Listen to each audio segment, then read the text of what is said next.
Ini evi izlesler. Ne kadar partiyanın. Yakından Hindistan atlarayım. Zaten görmeni amaçlı.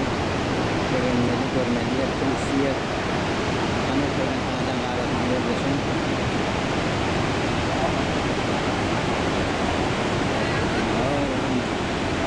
Hareket aylaktı. Yakından götüreyim.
Su ısınlar yağlı, su çıkanlar yağlı, sonra yan yerlerde su ısınlar.